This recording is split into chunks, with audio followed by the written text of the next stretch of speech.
Hello traders, welcome back to my YouTube channel. और आज हम कवर करने वाले हैं वॉल्यूम एंड स्प्रेड एनालिसिस को। इससे पहले हमने कुछ वीडियोस में कवर किया है प्राइस स्ट्रक्चरल एनालिसिस, और आज से हम इसका सेकंड मॉड्यूल स्टार्ट करने वाले हैं जिसमें हम कवर करेंगे वॉल्यूम स्प्रेड एनालिसिस को। यानी हम यहाँ से बात करने वाले वॉल्यूम्स के बारे में कि वॉल्यूम्स का क्या इंपॉर्टेंस है ट्रेडिंग में, किस तरीके से वॉल्यूम को रीड करना चाहिए और वॉल्यूम किस जगह पे क्या रिप्रेजेंट करता है। जो लोग नए हैं इस चैनल से पहली बार वीडियो को देख रहे हैं तो उनके लिए छोटा सा इंट्रोडक्शन कि हमने स्टार्ट किया है एक चार्ट रीडिंग की सीरीज जिसमें हम यूटिलाइज कर रहे हैं वाइकॉफ मेथोडोलॉजी को, कि वाइकॉफ मेथोडोलॉजी के अकॉर्डिंग किस तरीके से हम चार्ट को रीड कर सकते हैं और अपनी ट्रेडिंग को बेहतर बना सकते हैं। उस सीरीज में हमने सेकंड पार्ट स्टार्ट किया volume analysis, volume and spread analysis. Start करते हैं वीडियो के साथ। सबसे पहले हम स्टार्ट करते हैं स्प्रेड के साथ में कि स्प्रेड का जनरल कंसिडरेशन क्या है। कि अगर हम बात करें कि स्प्रेड क्या होता है, तो अगर आप किसी कैंडल को देखते हैं, कैंडल के हाई और लो का जो डिफरेंस होता है वो होता है स्प्रेड। तो यहाँ पे इस कैंडल का स्प्रेड ये है और इस कैंडल का स्प्रेड हमारे पास ये है। तो हम विजुअली देख के बता सकते हैं कि जो स्प्रेड है वो कैंडल नंबर 2 में यहाँ पे इंक्रीज कर रहा है। अब देखते हैं इसका स्प्रेड का जनरल कंसिडरेशन क्या है कि जब going from candle number 1 to candle number 2 spread increase कर रहा है तो ये सजेस्ट करता है कि there is very little resistance to price for upward movement, यानी कि ईजिली अपवर्ड मूवमेंट यहाँ पे हो रही है। अभी हम कंसिडर कर रहे हैं खाली स्प्रेड, वो वॉल्यूम को हमने यहाँ पे इंक्लूड नहीं किया है। सेकंड सिनेरियो में अगर हम देखें, सिनेरियो नंबर बी में, going from candle number 1 to candle number 2 spread यहाँ पे डिमिनिश हो रहा है। ये रिप्रेजेंट करता है there is some resistance to upward movement. यहाँ पे अपवर्ड मूवमेंट में कुछ रेजिस्टेंस यहाँ पे ऑफर हुआ है। और जब सेम स्प्रेड यानी जनरल स्प्रेड है तो ये रिप्रेजेंट करता है एक नॉर्मल अप ट्रेंड को। ये था हमारा स्प्रेड का जनरल कंसिडरेशन कि स्प्रेड अगर इंक्रीज हो रहा है इसका मतलब रेटर रेजिस्टेंस है टू अपवर्ड मूवमेंट, डिक्रीज हो रहा है मतलब कुछ रेजिस्टेंस वहाँ पे आया है, और अगर सिमिलर नॉर्मल स्प्रेड वहाँ पे चल रहा है तो एक नॉर्मल अप ट्रेंड है, नॉर्मल ट्रेंड की प्रोग्रेस है, नॉर्मल प्राइस प्रोग्रेस है। सिमिलर देखते हैं वॉल्यूम के बारे में कि वॉल्यूम से क्या पता लगता है, कैसे हम उसको डिकोड कर सकते हैं। तो यहाँ पे हम देखें सिनेरियो नंबर 1 में तो हम कंसिडर करते हैं ये एक एवरेज वॉल्यूम है, यानी कि एक जनरल वॉल्यूम जिसको हम कंसिडर कर सकते हैं। वॉल्यूम जनरली रिप्रेजेंट करती है usually associated volume with the force of power behind a move, कि एक प्राइस मूवमेंट के पीछे कितना फोर्स लगा है, कितना उसके पीछे एफर्ट लगाए गए हैं। Volume either alone or in relation to spread express the quality of supply and demand. तो वॉल्यूम से हमें पता लगता है डिमांड और सप्लाई की क्वालिटी के बारे में। यूजुअली हम वॉल्यूम को कंसिडर करते हैं प्रेजेंस और absence of supply when we think of volume. Usually हम वॉल्यूम को देखते हैं एज ए सप्लाई की प्रेजेंस और अब्सेंस। तो going from scenario number 1 to scenario number 2 यहाँ पे हम देखते हैं कि वॉल्यूम यहाँ पे इंक्रीजिंग है। इंक्रीजिंग वॉल्यूम सजेस्ट करती है कि यहाँ पे ज़्यादा सप्लाई यहाँ पे अवेलेबल है, सप्लाई यहाँ पे इंक्रीज कर गई, यानी कि एक प्राइस मूवमेंट के पीछे फोर्स यहाँ पे, यानी कि फोर्स या एफर्ट यहाँ पे इंक्रीज हो गया। तो वॉल्यूम को हम यहाँ देखने वाले हैं एक फोर्स या एफर्ट की फॉर्म में, कि प्राइस मूवमेंट के पीछे कितना एफर्ट लगाया गया। Going from scenario number 2 to scenario number 3, तो इनको अगर हम कंपेयर करें 1 2 3 को, तो ये कुछ हैवी वॉल्यूम है। और हैवी वॉल्यूम सजेस्ट करती है कि काफ़ी सप्लाई प्रेजेंट की गई है मार्केट में, और ये सजेस्ट करती है एक imminent change between supply and demand relationship. और ये सिंपली अगर हम सिंपल टर्म्स में बोले तो एक एविडेंस है सप्लाई का, एविडेंस ऑफ सप्लाई कि मार्केट में सप्लाई यानी प्रेजेंट हो गई है। अब हमें देखना है कि सप्लाई एब्जॉर्ब होती है या सप्लाई एक रिएक्शन डेवलप करती है। Going from scenario number 3 to scenario number 4, तो यहाँ पर ड्रास्टिकली वॉल्यूम यहाँ पर डिक्रीज होती है, decreasing volume. Decreasing volume suggest करती है इंक्रीज या एब्सेंस ऑफ सप्लाई, कि यहाँ पे मार्केट में सप्लाई में इंटरेस्टेड कोई नहीं है, यानी कि कोई बड़ा प्लेयर यहाँ पे सेल नहीं कर रहा है। एंड लास्ट सिनेरियो जो 5th सिनेरियो ये है एक मैसिव वॉल्यूम। अगर हम कंपेयर करें इसको सभी फोर्थ के साथ में तो ये सबसे मैसिव वॉल्यूम है, और इसके पीछे भले ही प्राइस आपका क्लोज हुआ हो, प्रोग्रेसिव क्लोज हुआ हो, बट फिर भी ये एक स्ट्रॉन्ग इंडिकेशन है कि मार्केट में सप्लाई अच्छी खासी आई है। तो इस तरीके से हम सप्लाई को यहाँ पे देखने वाले हैं with the help of volume. अब हम इन दोनों को क्लब करते हैं और वॉल्यूम स्प्रेड एनालिसिस देखते हैं किस तरीके से क्या उसका जनरल मीनिंग है मार्केट के अंदर। तो यहाँ पे हमने जो कॉन्टेक्स्ट लिया वो एक अप ट्रेंड का लिया है, यानी कि हम बात कर रहे हैं एडवांसिंग मार्केट की। तो यहाँ पे हम देखें स्प्रेड, मैंने आपको बताया था गोइंग फ्रॉम 1 टू 2 स्प्रेड यहाँ पे इंक्रीज कर रहे हैं, स्प्रेड यहाँ पे इंक्रीज करता है। वॉल्यूम अगर हम बात करें तो वॉल्यूम भी इंक्रीज कर रही है, वॉल्यूम भी इंक्रीज कर रही है और स्प्रेड इंक्रीज कर रही है, यानी प्राइस इजीली अपवर्ड मूवमेंट कर रहा है। तो इसका मतलब क्या हुआ कि नॉर्मल अप ट्रेंड है, कि एफर्ट अगर बढ़े तो साथ में रिजल्ट भी बढ़ गया। तो एक नॉर्मल अप ट्रेंड है, इसके मतलब ये एक बिहेवियर एक नॉर्मल अप ट्रेंड का है कि हमने एफर्ट अगर इंक्रीज किए तो उसके रिस्पेक्ट में हमें रिजल्ट में भी इंक्रीज देखने को मिला। तो अगर इसकी हम वॉल्यूम इक्वेशन प्रेजेंट करें, जबकि यहाँ पे सप्लाई, अगर यहाँ पे हमारे पास वॉल्यूम इंक्रीज हुई है तो ऑब्वियसली सप्लाई भी यहाँ पे इंक्रीज हुई है। तो अगर हम वॉल्यूम इक्वेशन की बात करें तो वॉल्यूम यहाँ पे इंक्रीज हुई है, सप्लाई भी इंक्रीज हुई है, बट साथ साथ में हमारे यहाँ पे डिमांड भी इंक्रीज हुई, क्योंकि अगर हम बात करते हैं प्राइस क्लोज की तो प्राइस ने काफ़ी अच्छा प्रोग्रेसिव क्लोज यहाँ पे दिया है। तो ये हमारे पास में एक बुलिश सिनेरियो। सेकंड सिनेरियो जो यहाँ पे अपने पास अवेलेबल है, सेकंड सिनेरियो में गोइंग फ्रॉम 1 to 3 स्प्रेड यहाँ पर डिमिनिश करता है, यानी कि स्प्रेड रिड्यूस करता है, और वॉल्यूम की अगर हम बात करें तो वॉल्यूम इंक्रीज करती है, यानी कि हमें ज़्यादा एफर्ट्स में इंक्रीज एफर्ट करने पर कम रिजल्ट्स यहाँ पे मिल रहे हैं। तो ये कैसा हो सकता है कि हम ज़्यादा एफर्ट लगाएं और रिजल्ट हमें कम मिले, यानी कि प्राइस का मूवमेंट कम हो। इसका मतलब है कि वहाँ पे कुछ ना कुछ सप्लाई अवेलेबल है, यानी सप्लाई में इंक्रीज यहाँ पे हुआ है। बट अगर अभी हम डोमिनेटिंग फोर्स की बात करें तो अभी तक डिमांड डोमिनेटिंग होगी। प्राइस ने अगर डिमांड डोमिनेट नहीं करती तो प्राइस ऊपर क्लोज नहीं करता, बल्कि नीचे क्लोज करना चाहिए था। तो इसका जो हमारा इंटरप्रिटेशन है वो है कि सप्लाई ने यहाँ पे अटेम्प्ट किया है, supply attempt to stop the up trend. तो एक अटेम्प्ट है अप ट्रेंड को स्टॉप करने का। अगर इसकी हम वॉल्यूम इक्वेशन की बात करें तो वॉल्यूम यहाँ पे इंक्रीज हुई है, मतलब सप्लाई भी यहाँ पे इंक्रीज हुई है और डिमांड यहाँ पे इंक्रीज हुई है, अदरवाइज प्राइस अपना ऊपर क्लोज नहीं करता। थर्ड सिनेरियो की अगर हम बात करें, थर्ड सिनेरियो जो यहाँ पे है, जैसे हम जाते हैं 1 2 3 4, गोइंग फ्रॉम 3 to 4 स्प्रेड यहाँ पे डिमिनिश करता है और वॉल्यूम भी यहाँ पे डिमिनिश करता है, यानी कि एफर्ट भी कम लगाए गए और उसके रिस्पेक्ट में रिजल्ट भी हमें यहाँ पे कम मिला। तो ये सजेस्ट करता है कि डिमांड यहाँ पे डिमिनिश हुई है और सप्लाई यहाँ पे हो सकता है सेम रही हो, डिमिनिश हुई हो या फिर इंक्रीज की गई है। तो उसके बारे में हम श्योरली यहाँ पे कह नहीं सकते। तो इसकी अगर हम वॉल्यूम इक्वेशन प्लॉट करेंगे तो इसकी जो वॉल्यूम इक्वेशन होगी, वॉल्यूम डिमिनिश हुई है यानी कि डिमांड यहाँ पर डिमिनिश हुई है और सप्लाई पता नहीं डिमिनिश हुई है कि सेम है या फिर इंक्रीज हुई है। इसको हम कैसे इंटरप्रेट करेंगे कि ये एक वनरेबल है एक रिएक्शन की, यानी कि डिमांड यहाँ पे डिक्रीज हो रही है, यानी इंटरेस्टेड नहीं है बायर्स, तो हो सकता है कि एक रिएक्शन यहाँ देखने को मिले और फिर जब उनका लिए एक अच्छा प्राइस होगा तो वहाँ से फिर से हमें बायर्स देखने को मिलनी चाहिए। सिनेरियो नंबर 4 हम देखते हैं कि जैसे वॉल्यूम यहाँ पे ड्रॉप होती है बट स्प्रेड यहाँ पे इंक्रीज होता है, प्राइस स्प्रेड यहाँ पे इंक्रीज होता है, स्प्रेड हमारा इंक्रीज होता है, वॉल्यूम डिक्रीज होती है, यानी कि कम एफर्ट में हमको ज़्यादा रिजल्ट यहाँ देखने को मिल रहे हैं। तो ये क्या होता है कि प्राइस कम एफर्ट में अगर प्राइस अच्छे से मूव करा तो ये क्या हुआ, हमारे पास एक ईज ऑफ मूवमेंट, कि कम एफर्ट में प्राइस अच्छे तरीके से मूव करना स्टार्ट करता है। तो इसमें अगर हम देखें वॉल्यूम इक्वेशन को तो वॉल्यूम यहाँ पर डिमिनिश हुई है, श्योरली अगर हम देखें तो सप्लाई यहाँ पर डिमिनिश हुई है और डिमांड भी यहाँ पर डिमिनिश हुई है, जो कि हम वॉल्यूम सिग्नेचर से देख सकते। अब चलते लास्ट सिनेरियो जो फिफ्थ सिनेरियो, यहाँ पे हम देखें तो मैसिव सप्लाई हमें देखने को मिली।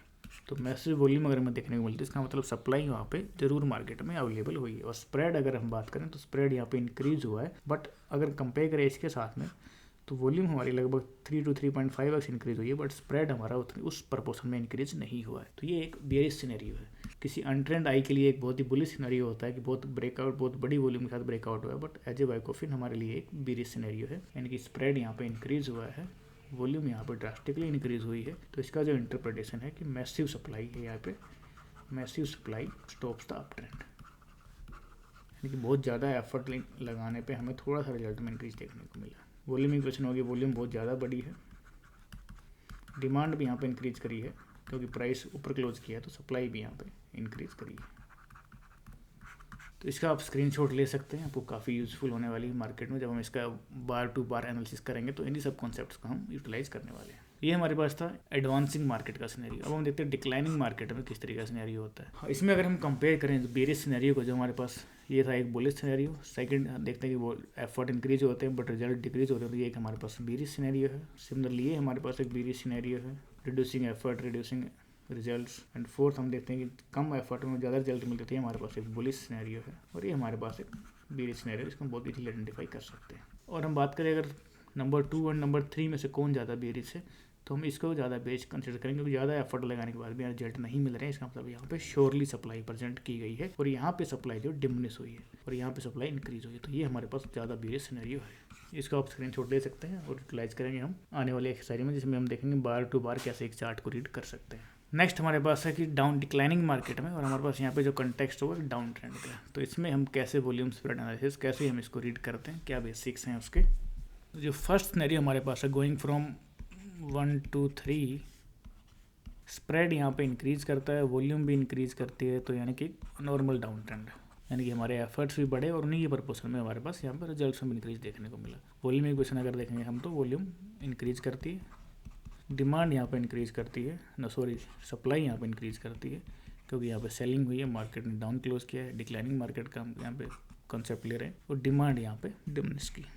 सेकंड सिनेरियो की अगर हम बात करते हैं गोइंग फ्रॉम 2 to 3, स्प्रेड यहाँ पे डिक्रीज करता है, तो स्प्रेड डिक्रीज किया है। वॉल्यूम अगर हम देखें तो वॉल्यूम इंक्रीज की है, ये रिप्रेजेंट करता है कि ज़्यादा एफर्ट ज़्यादा लगे हैं बट रिजल्ट हमें डाउनवर्ड यहाँ पे कम मिले हैं। तो यानी कि रिजल्ट्स कम मिलने का कारण क्या है कि यहाँ पे डिमांड मिली होगी और डिमांड ने प्राइस को नीचे मूव करने से स्टॉप किया है। तो ये है कि demand attempt to stop the price,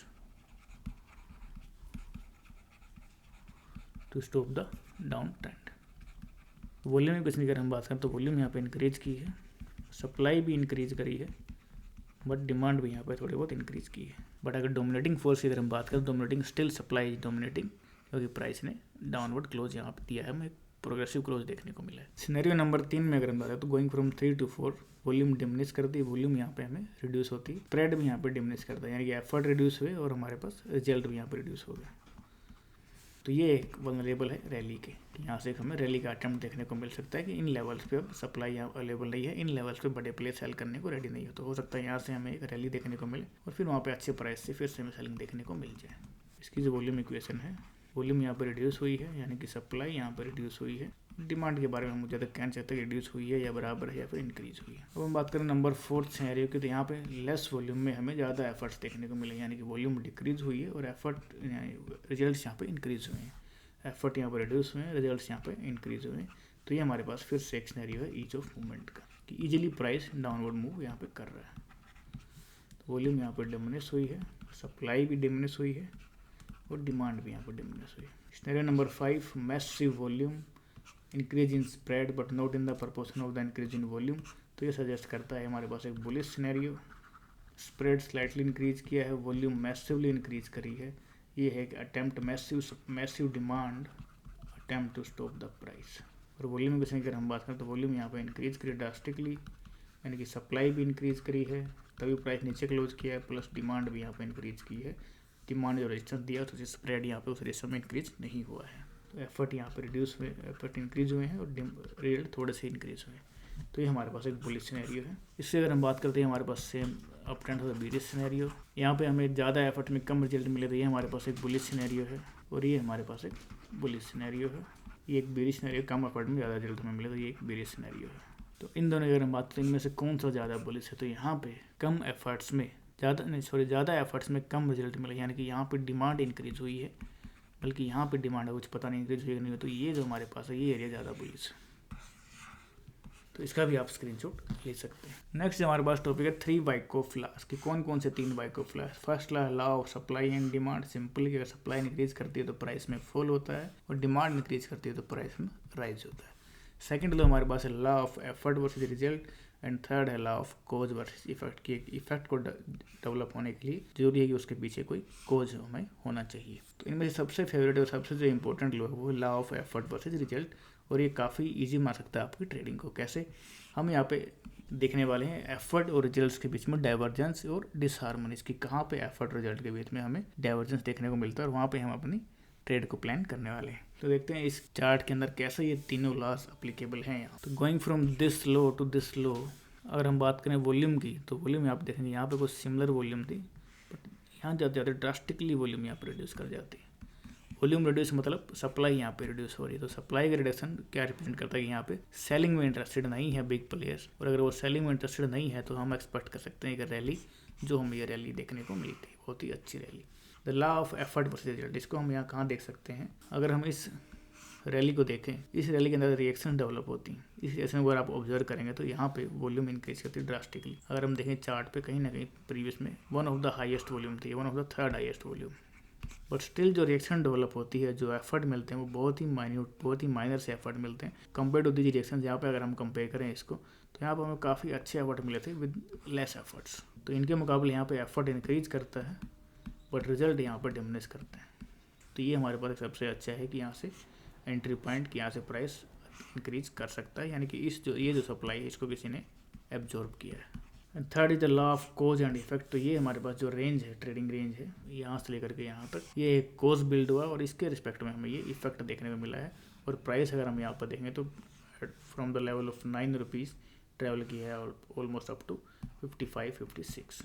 तो हमें लगभग ये 6x का मूव यहाँ देखने को मिला। इस तरीके से तीनों वाइकॉफ क्लास मार्केट में काम करते हैं। कैसे हमें मेजर करना है एफर्ट और रिजल्ट को? तो एफर्ट को हम मेजर करेंगे वॉल्यूम की फॉर्म में कि वॉल्यूम जब इंक्रीज करती है या वॉल्यूम डिक्रीज करती है, यानी कि एफर्ट इंक्रीज कर रहा है और एफर्ट डिक्रीज कर रहा है। और रिजल्ट को हम मेजर करेंगे स्प्रेड। तो रिजल्ट को कैसे रिजल्ट को मेजर करने के हमारे पास तीन तरीके हैं। एक तो स्प्रेड कि स्प्रेड इंक्रीज कर रहा है या फिर डिक्रीज कर रहा है। सेकेंड चीज़ क्लोज, और क्लोज में हमारे पास दो तरीके हैं, क्लोज टू स्प्रेड कि स्प्रेड के मुकाबले क्लोज कहाँ पे है। तो अगर कोई कैंडल हाफ से ऊपर क्लोज कर रही है तो इसको हम बुलिश कंसीडर करते हैं। सेकंड हमारे पास है क्लोज टू क्लोज कि क्लोज टू क्लोज प्रोग्रेस कितनी हो रही है कैंडल टू कैंडल। यहाँ पे हम देखते हैं क्लोज टू क्लोज प्रोग्रेस हमारी यहाँ पे this is the first close, this is the second close. तो ये हमारी क्लोज टू क्लोज प्रोग्रेस है। और थर्ड जो हमारे पास तरीका है मेजर करने का रिजल्ट्स को, वो है इंटेंशन, और जो सबसे इंपॉर्टेंट किसी भी रैली या रिएक्शन की जो इंटेंशन होती है वो होती है लोकल रेजिस्टेंस या लोकल सपोर्ट लेवल्स के नीचे कमिट करना, और वो इंटेंशन फुलफिल होनी चाहिए, अदरवाइज वो एक रैली और रिएक्शन जो है एक फेलियर हो जाती है। तो ये हमारे पास ये अभी तक बेसिक्स थे। अब इनको हम अप्लाई करते हैं एक चार्ट पे और उसके देखते हैं कैसे हम बार बार रीड कर सकते हैं एक मार्केट चार्ट को। ये मेरे पास चार्ट है, इसमें मैंने कुछ कैंडल्स को नंबर किया है। इंटेंसली मैंने इन्हीं कैंडल्स को नंबर किया है जिनको हम रीड करने वाले हैं। तो स्टार्ट करते हैं कैंडल नंबर 1 से, और इसको हम यूज़ करेंगे इस एनालिसिस को यहाँ पे।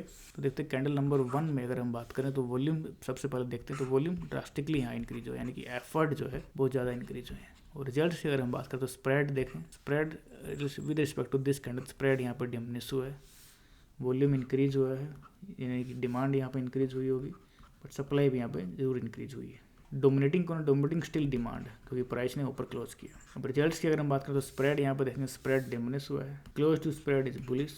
क्लोज टू क्लोज की अगर हम बात करें तो कंपेयर करते हैं, पहले क्लोज टू क्लोज प्रोग्रेस कुछ ये थी, अब क्लोज टू क्लोज प्रोग्रेस हमारे पास ये है, यानी कि क्लोज टू क्लोज प्रोग्रेस यहाँ पे डिमिनिश हुई है, यानी कि बीरिश सिनेरियो। मैसिव सप्लाई यहाँ पे जो है, सप्लाई का सिग्नेचर हमारे पास अवेलेबल है, और हमारे हम पे यहाँ पर स्प्रेड भी रिड्यूस होता है, क्लोज टू क्लोज प्रोग्रेस भी यहाँ पर रिड्यूस होती है। तो ये हमारे पास एक बीरिश सिनेरियो है। अब हम बात करते हैं कैंडल नंबर 2। तो कैंडल नंबर 2 में सेम एनालिसिस करेंगे। तो ये हमारे पास एक मूव था, उसके बाद ये एक रिवर्सल छोटा सा मिलता है, फिर हमारे पास ये एक मूव था, उसके बाद फिर ये एक ग्रीन कैंडल रेड कैंडल यहाँ मिलती है। तो हम इसको और इसको कंपेयर कर सकते हैं, इस तरीके से हम एनालॉग को यूटिलाइज कर सकते हैं। तो इनको हम कंपेयर करने की अगर कोशिश करें तो going from this to this अगर हम देखते हैं तो एफर्ट यहाँ पर रिड्यूस होते हैं। और रिजल्ट्स की अगर हम बात करें तो results in the form of spread, spread यहाँ पर डिमिनिश हुआ है, बट क्लोज टू क्लोज की अगर बात करें तो क्लोज टू क्लोज प्रोग्रेस यहाँ पे इतनी थी और यहाँ पे क्लोज टू क्लोज प्रोग्रेस कुछ इंक्रीज कर गई है। सेकंड चीज़ की इसने जो क्लोजिंग दी है वो इसके ओपन के नीचे क्लोजिंग दी है, बल्कि यहाँ पे जो क्लोजिंग थी वो काफ़ी हायर लेवल्स पे थी, almost at the mid levels. तो ये और भी हमारे पास बेरिश सिनेरियो, तो ये दोनों कंडीशन इस बेरिश सिनेरियो को कंफर्म करती हैं।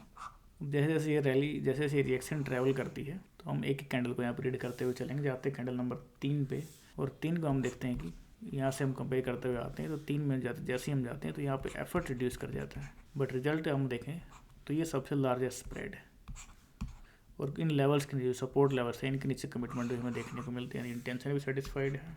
क्लोज टू क्लोज इंक्रीज करता है, क्लोज टू स्प्रेड बेरिश है, स्प्रेड इंक्रीज करता है, वॉल्यूम यहाँ पर डिमिनिश करती है, यानी कि डिमांड डिमिनिश कर रही है और सप्लाई डिमिनिश कर रही है, but dominating still is supply. तो ये हमारे पास टोटल बेरिश सिनेरियो, और ये हमारे पास जो केस है ईज ऑफ मूवमेंट का, कि हमें लेस एफर्ट्स में मोर रिजल्ट्स यहाँ पे देखने को मिले।